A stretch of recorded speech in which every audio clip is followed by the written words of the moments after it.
দ্বিতীয়টো কথা হ'ল সংবাদ মাধ্যমক সকলোৱে শ্ৰদ্ধা কৰে, আমিও কৰোঁ।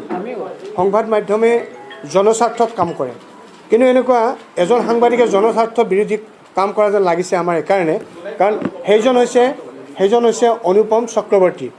অনুপম চক্ৰৱৰ্তী নামৰ এজন মানুহে আমাৰ এই সাংবাদিকে আমাৰ এই নাগাৰা নাম সংঘটোক ধূমকেতু বুলি আখ্যা দিছে।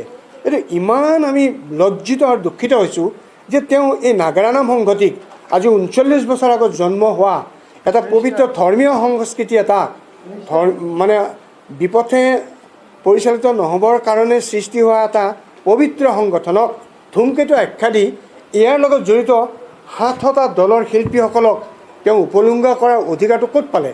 তেওঁ অনতিপলমে কম দিনৰ ভিতৰত তেওঁ সদৌ অসম নাগাৰা নাম সংঘৰ ওচৰত ক্ষমা খুজিব লাগে। আৰু তেওঁ যদি সাংবাদিক হিচাপে নাগাৰা নাম বা অন্যান্য কৃষ্টিৰ কথা নকওঁ, নাগাৰা নামৰ বিষয়ে যদি আৰু কিবা ক'ব বিচাৰে, প্ৰথমতে তেখেতে নাগাৰা নামৰ সদৌ অসম নাগাৰা নাম সংঘৰ সংবিধানখন পঢ়িব লাগে।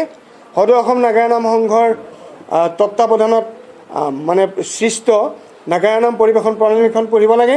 আৰু আমাৰ নাগাৰা নামৰ এতিয়ালৈকে যিমানবিলাক স্মৃতিগ্ৰন্থ প্ৰকাশ হৈছে অধিৱেশনবিলাকত, সেইবিলাক তেওঁ পঢ়িব লাগে। আৰু আমাৰ কৰ্মশালালৈ আহিব লাগে। কৰ্মশালাত আমি কি পৰীক্ষা দিওঁ, কি ধৰণে আমি সময় কটাওঁ, নাগাৰা নাম সংঘ কেনেকুৱা ধৰণৰ ধূমকেতু, আমাৰ কৰ্মশালাত আহিলে তেওঁ অনুধাৱন কৰিব আহিব। তাকে তেওঁলৈ আমি আহ্বান জনালোঁ।